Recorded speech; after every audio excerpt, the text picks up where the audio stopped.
네, 안녕하세요. 차트 선생입니다. 자, 두산 에너빌리티 오늘 주가가 좀 많이 하락했죠. 보면 마이너스 4% 하락을 했는데 아무래도 이 하락에 대해서 걱정하시는 분 정말 많을 것 같아요. 근데 사실 오늘의 주가 흐름들을 좀 보셔야 되는 게 뭐 체코 원정 계약 본계약 뭐 미뤄지나 뭐 이런 이슈가 있습니다. 사실. 근데 중요한 건 뭐냐면 여러분들 항상 이러한 단기적인 이슈에는 주가가 변동성이 있을 수밖에 없고요. 우리가 중장기적인 그림을 보는 것도 중요하지만 사실 지금 두산 에너빌티를 끌어올린 친구들, 끌어올린 세력들의 의도를 파악하는 게 더 중요하다라고 생각을 하고요. 먼저 오늘 주가가 하락한 이유에 대해서 말씀을 드릴게요. 우리 전체적으로 오늘 그림들을 보면 하락한 종목들의 그림을 볼게요. 필옵틱스, 그죠? 화이젠 RNM, 그 다음에 HJ 중공업, 하나엔진, HD 현대마린 솔루션. 자, 전체적인 그림들을 여러분들이 보시면 뭐 하스는 빼고요. 로보티즈, 현대마린 솔루션, 그 다음에 성광밴드, 클로버, 다 이런 한화 다 보면 뭐예요? 하나 삼성중공업 전부 다 최근에 급등을 했던 종목들입니다. 맞죠? 최근에 급등을 했던 종목들이 조정을 받았어요. 이유가 뭘까요? 바로 오늘 증시에서 이 한알령 관련주들이 많이 올랐기 때문인데요.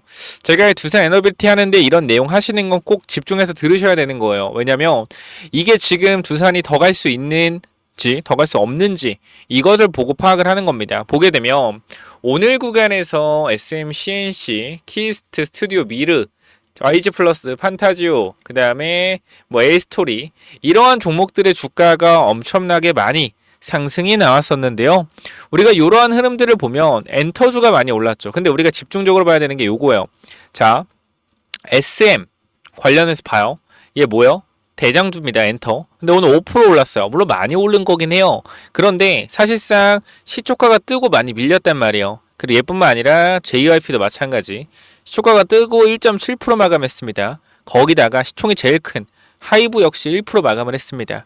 자, 그럼 우리가 엔터주가 지금 최근에 추세가 좋았던 상황에서 한알령 관련된 해제 기대감이 불었음에도 불구하고 대장주들의 상승이 애매했다라는 거예요. 그와 반면에 이 부대장, 그러니까 이 세력주의 느낌들이 강한 종목들, 에이스토리나 이 중소형 엔터주들이 급등을 했다라는 건 상한가 자리를 만들었다는 건 내일 갭상승이 나오겠죠. 내일 갭상승 이후에 주가들이 많이 눌릴 가능성이 높을 것 같아요. 그러니까 지금 주도주들이 얘네들 때문에 차익 실현 나오면 조정이 나왔는데 이 주도주의 조정이 우리는 기회로 보고 있습니다. 그 사실상 엔터주가 대장들이 오른 게 아니라 쩌리들이 올랐고 화장품도 마찬가지로 한알령 관련돼서 화장품이 많이 올라갔다라고 하지만 가장 핵심적인 부분은요. 사실 중국 기업들의 화장품이 퀄리티가 한국의 80% 90% 이상 따라왔고요. 가격은 2분의 1 수준입니다. 여러분들은 어떤 화장품을 쓰겠습니까? 사실상 퀄리티가 8, 90%라고 하면 중국 화장품을 사용할 가능성이 높아요. 그래서 우리가 최근에 여러분 잘 아셔야 되는 게 24년도에 화장품 관련주가 올라간 것도 중국 관련된 화장품 관련주가 아니라 미국과 유럽으로 진출한 화장품 기업들이 많이 오른 거예요. 착각하시면 안 되는 게 우리가 단기적으로 지금 한알령 관련주로 수급들이 이동하고 있다라고 판단하시면 안 되고 주도주에서 차익 실현 물량을 고의적으로 만들어내고 있다라고 보시면 될 것 같아요. 세력들 입장에서 이제 출발해야 되는 자리고 폭등해야 되는 자리인데 어차피 올라가기 전에 떨굴 놈들 한번 떨궈줘야 돼요. 시원하게 오늘 뭐 한 거죠? 시원하게 한번 떨궈줬다라고 보시는 게 합당하다라고 저는 생각을 합니다. 자, 그렇기 때문에 현 구간에서 두산 에너빌리티 거래량을 보더라도 많은 거래량이 아닙니다. 오늘 거래량을 확인해 보면은 마이너스 4%, 거래 대금은 거의 5천억 정도 터졌죠. 1,100만, 1,000만 원, 15, 100, 1,000억, 5천억. 어제도 거래 대금은 5,400억. 그러니까 지금 여기서 거래 대금이 5천억 정도 터지고 있다. 절대 적은 거래 대금은 아닙니다. 하지만 제일 중요한 건 우리가 이 바닥권의 흐름인데 오늘 구간에서 한알령 관련돼서 장 초반에 주가가 쭉 밀렸으나 지켜주는 자리들이 있었다라는 거예요. 그죠? 두산 같은 경우도 28,000원대 구간 내려오면 앞선 구간의 지지선에서 매수세가 계속 공격적으로 들어왔다. 그렇기 때문에 현 구간 두산도 이 전력 관련돼서 충분히 주도주 역할을 하고 있는데 여기서 이 정도 조정받는다라고 해서 끝날 것이냐 절대 아니다. 그리고 두산도 현재 구간 털어줘야 될 물량들이 있습니다. 뭐냐면 과거에 이 노란선 보시면은 제가 저번에도 말씀을 드렸지만 26,000원 위쪽 구간으로 어디까지? 31,000원 구간까지 이 사이에 거래대금이 4조가 터졌고요. 장대 양봉과 장대 음봉이 꽂히는 자리, 즉 거래가 터졌던 구간입니다. 이 구간에서 지금까지 버티고 있는 사람들도 있겠지만 매도를 고민하는 사람들도 많을 거예요. 왜? 4년 4년 만에 본전이 왔거든요. 저 사람들은. 그럼 지금 구간에서 3, 4년 만에 본전이 왔어. 물론 나 이번 본전 왔으니까 먹고 나갈 거야 하는 사람도 많겠지만 내가 금액이 3, 4억 들어가 있었다라고 했을 때 3, 4년 만에 본전이 왔다. 과연 이 사람들이 여기서 이렇게 변동성 흔들어주는 걸 버틸 수 있을까요? 힘들 거예요. 확실하게 말씀드리는데 내가 5억이나 10억이 들고 있었다. 10억을 들고 있었다. 근데 마이너스 50%까지 갔어. 마이너스 5억이 됐었는데 4년 만에 현재 본전이 와 있다고 칩시다. 근데 이 본전 구간에서 가장 핵심적인 건 마이너스 1% 정도야. 마이너스 한 1,000만 원이야. 내가 10억 들어갔었는데. 근데 여기서 변동성 심하면서 막 주가가 눌려. 그러면은 이 사람들의 생각은요. 매도에 대한 압박감이 굉장히 강해질 수밖에 없어요. 시장 특징상 그리고 주식 특징상. 결과적으로 오래 기다린 만큼 먹고 싶은 생각도 강하겠지만 먹고 싶은 생각이 강할 때쯤에 주가가 눌리니 불안하기 시작합니다. 불안하니까 어떻게 해요? 다시 올라올 때 매도에 대한 심리가 세질 수밖에 없어요. 그럼 세력들은 여기서 흔들어주는 구간이다라고 보시는 게 합리적이고요. 근데 이 흔들어주는 기간은 길지가 않을 거예요. 왜? 결과적으로 여기까지 올려놨고 신고가 구간을 썼다라는 건 세력들도 준비가 되었고 돈을 쏠 준비가 완료가 되었다라는 겁니다. 그렇기 때문에 저는 계속 말씀드리지만 지금은 팔자리가 아니다. 원전 관련돼서는 지금 구간 팔자리 절대 아니라고 생각하고요.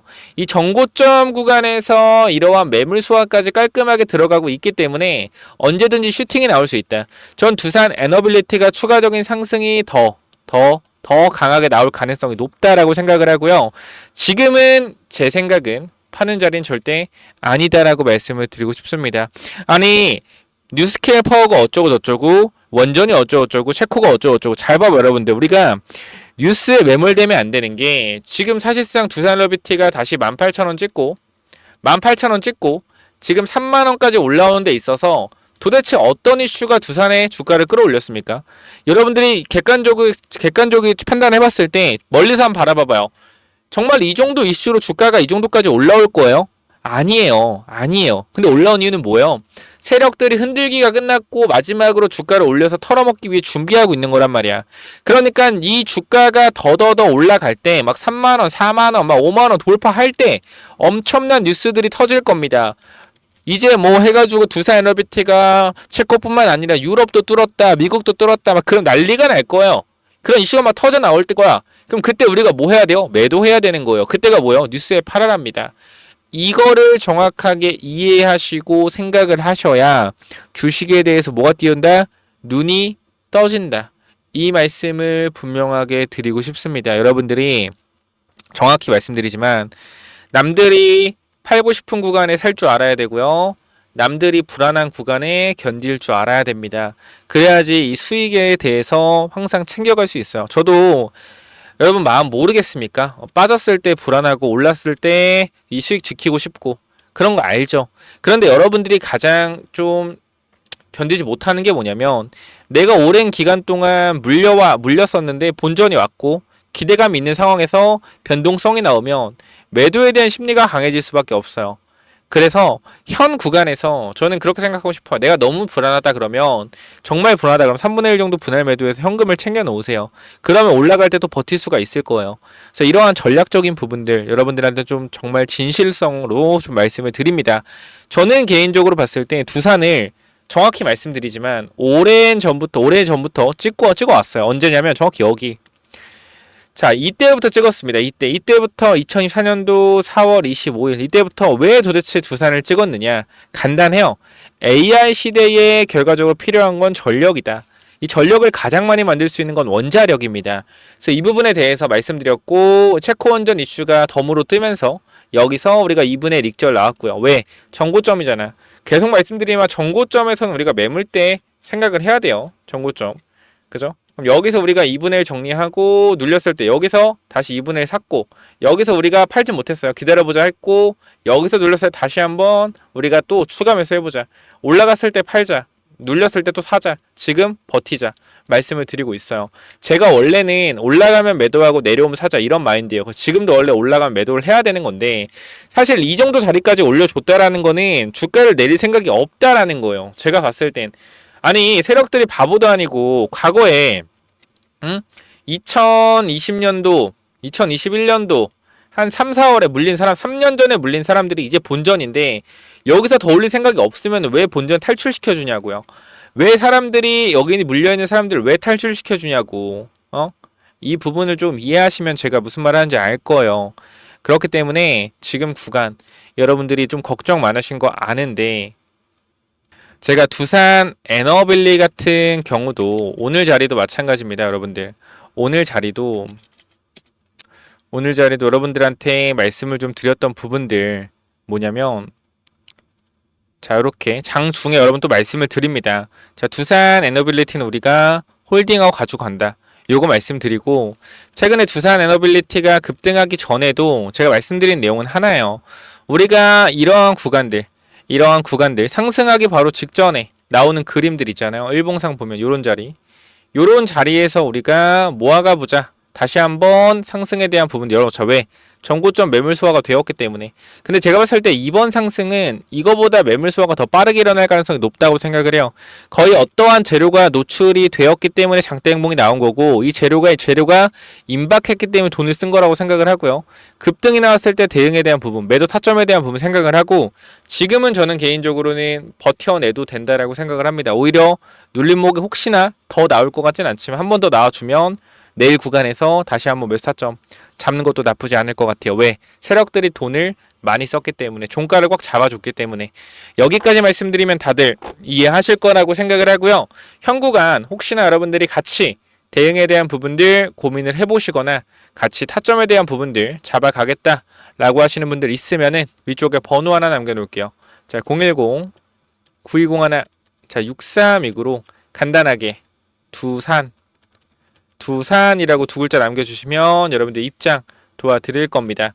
자 지금 구간 흔들리지 마시고 저는 원전 관련주는 이제 강력한 피날레로 향하는 길이 만들어졌다라고 생각을 하고요. 언제든지 폭등이 나올 수 있다. 이렇게 좀 말씀을 드리고 싶습니다. 그래서 우리가 매도하는 구간은 지금이 매도하는 구간이 아니라 강한 상승이 나왔을 때 매도에 대한 전략을 세워야 된다. 항상 아무 생각 없으면 주가가 올라가다 보면 더 욕심이 생기거든요. 이 사람이라는 게 원래 그래요. 올라가면 더 욕심이 생겨요. 그렇기 때문에 제대로 된 대응이 안 되거든요. 그래서 지금부터 미리미리 어디서 매도할지 한번 기준을 잡고 대비하고 있자라고 말씀을 드리고 싶네요. 010-9201 제6329 이쪽으로 두산이라고 두 글자만 남겨주시면 여러분들 입장 도와드리겠습니다. 영상 설명창에도 링크 있으니까 타고 들어오셔서 입장 요청하시면 되고요. 지금 3071명 정도가 들어와 계세요. 당연히 텔레그램 방은 무료니까 꼭 들어오셔서 대응 전략에 대한 부분들 같이 고민을 해보셨으면 좋겠습니다. 그래서 이 부분 다시 한번 말씀을 드리고요. 추가적으로 우리가 오늘 조선이라든지 원래 주도하던 종목들이 많이 빠졌어요. 우리가 12월에는 이 로봇주 하이젠 RNM이라는 종목을 12,000원대 매집을 해서 주가가 5만원까지 올라갔습니다. 이 부분은 여러분이 찾아보시면 되지만 보여드릴게요. 하이젠 RNM 12월 26일 이 휴머노이드 관련돼서 말씀을 드렸고 이 종목 또한 하이젠 RNM 주가가 히든 종목 공개해드렸고 얼마 갔죠? 4배 올라갔습니다. 보시면 이 12,000원 구간에서 주가가 올라간 상승 퍼포먼스를 보면 얼마 올라왔어요? 자, 12,000원에서 4배의 주가 상승이 나왔다라는 거죠. 자, 그렇기 때문에 현 구간에서 여러분들한테 강조드리고 싶은 것은 지금 구간에서 주도주는 끝나지 않았다. 그렇기 때문에 현 구간 눌림목 나온 종목들을 잘 모아서 다시 한번 올라갈 때 수익 챙기면 되기 때문에 제가 이 조선 관련돼서도 히든 종목 하나 준비했어요. 결과적으로 우리가 하나오션을 매수하면 좋겠지만 단기적으로 2배 정도 올라간 상태이기 때문에 우리가 이 조선사들은 거의 2배 정도 상승했는데 기자재는 많이 간 게 한 50%도 안 올라갔거든요. 그래서 우리가 기자재 쪽으로 볼 거고 LNG선의 매출 비중이 우리 국내 조선사가 80%가 넘습니다. 그러니까 이러한 부분들이 사실 우리가 LNG선에 들어가는 필수적인 기자재 관련된 부분들 2027년에서 28년까지 이미 매출 계약이 완료가 돼 있는 이러한 부분들이 주가는 박스권인데 영업이익 컨센은 상향되고 있단 말이에요. 그러면 주가가 따라 올라가 줄 거거든. 그래서 미리 이런 구간에서 매수하자. 그거 말씀드릴게요. 아시겠죠? 자, 정리하자면 두산 에너빌리티 관련돼서 텔레그램방 같이 들어오고 싶다. 두산 남겨주시고요. 추가적으로 조선 히든 종목 이건 또 뭐냐면요. 자, 1억 만들기 프로젝트랑 히든주가 뭐냐면은 자, 먼저 제가 조선주를 말씀드릴 건데 개인적 입장에서 조선 슈퍼사이클이 이제 시작됐다라고 가정을 하면 앞으로 1년 동안은 계속적인 우상향의 흐름이 나올 거기 때문에 이런 우상향의 흐름이 나오는 동안 이 조선주에서도 분명히 기자재 쪽에서 엄청난 상승들이 나올 겁니다. 자, 생각을 해보면은 이 하나오션이나 이제 HD, 현대중공업 같은 애들이 뭐 단기간으로 1개월에서 2개월 사이에 2배, 3배 올라가기 힘듭니다. 이건 아마 공감을 하실 거예요. 하지만 하나오션과 어디? HD, 현대중공업에 들어가는 이런 기자재를 공급하는 기업들 특히 LNG선 쪽으로 기자재를 공급하는 기업들은 뭐 한 달, 2달 안에 3배, 4배 가는 기업들도 금방 나옵니다. 그래서 이런 부분들 잠깐만 좀 말씀을 드릴 건데 여기 잠깐 보면 제가 이 하이젠 RNM이라는 로봇 종목을 여러분들 12월에 공유를 드렸어요. 12월에 공유를 드렸고 여기 내용을 보시면 알겠지만 하이젠 RNM 같은 경우에 계속적으로 여러분들한테 공유를 드리면서 우리가 담아가야 된다라고 말씀을 드렸던 종목입니다. 근데 어떻게 됐어요? 이 종목이 4배가 올라갔다라는 거예요. 그래서 우리가 이거는 5만원 구간 되기 전에 이 구간 4만원대에서 전부 다 매도를 했습니다. 그리고 나서 이제 새로운 조선 쪽으로 보고 있는데요. 이 조선업 전망을 보시면 알겠지만 25년도 말 조선 5개의 상선 해양 수주잔액은 1372억 달러로 전망된다라는 겁니다. 얼마 여러분들? 190조, 200조예요. 이는 전년 대비 10% 성장한 수치이고 한국 조선업체들은 LNG 운반선 시장의 70% 이상을 점유하고 있어 시장 우위, LNG 운반선, 특수선, 컨테이너선 등 고부가 가치 선박 교체 수요가 증가할 전망이다. LNG 운반선이 70% 이상을 차지한다. 이게 왜 중요하냐면 제가 여러분들한테 보여드릴 종목 자체가 뭐요? LNG선 관련주이기 때문입니다. 보면은 향후 몇 년간 조선업계의 강력한 수요를 기반으로 한 매출 성장의 여지를 보여주고 있는데 업계 전망에 따르면 LNG선의 인도 물량이 증가시킬 것으로 기대되고 있으며 얘는 이미 27년도까지 물량을 확보한 상태이기 때문에 24년도부터 매출이 다시 한번 크게 증가가 되었으나 주가는 제자리에 있습니다. 그렇기 때문에 이 주가가 제자리에 있기 때문에 뭐한다? 이제 신고가가 나올 가능성이 높다. 왜? 영업이익이 늘고 있는데 주가는 그대로기 때문에. 바로 뭐요? 이 차트죠. 보시면은 이번 조선업 훈풍에 올라타 박스권을 돌파한다면 이게 30년 만에 신고가 돌파하는 거예요. 그렇기 때문에 여기만 올라간 매물대 자체가 없습니다. 그래서 아무래도 매물대가 없다라는 것은 매수세가 폭발적으로 붙을 수 있다라는 거죠. 하나오션이 매물대 뚫고 신고가 10년 만에 간다면 어떻게 해서 계속 올라가잖아요. 이런 그림이 곧 나올 것 같아요. 그래서 요거 꼭 체크해 보시고 이 종목 받아가실 분들 있다라고 하면 자 위에 번호로 간단하게 조선 히든이라고 남겨주시면 되는데요. 자 여러분들 현 구간에서 이 종목 잡아가시면 정말로 높은 수익률 충분히 나올 수 있을 만한 종목이고 우리가 사실 주도주를 잡아가야 된다는 건 모두가 알지만 지금 사도 될까? 라는 생각을 항상 할 겁니다. 근데 개인적으로는 조선은 이제부터 실적이 찍히기 때문에 계속해서 누적 실적이 찍힐 거예요. 2022년도에 수주받았던 거, 21년도에 수주받았던 거, 22년도에 수주받았던 거에 대해서 이제 영업이익이 나고 있다라면 23년도, 24년도에 수주받았던 게 계속적으로 영업이익이 쌓이면서 우상향하는 흐름을 만들어낼 겁니다. 그렇기 때문에 계속적으로 이 기자재 쪽에서는 좋은 영업이익이 계속 이어질 수밖에 없다. 단기적으로는. 그래서 최소한 1년 정도는 계속 우상향할 가능성이 높기 때문에 반드시 받아가시기 바랍니다라고 말씀을 드리도록 할게요. 이 종목 간단하게 조선 히든이라고 남겨주시면 보내드리도록 할게요. 자, 여기까지 마무리하겠습니다. 감사합니다.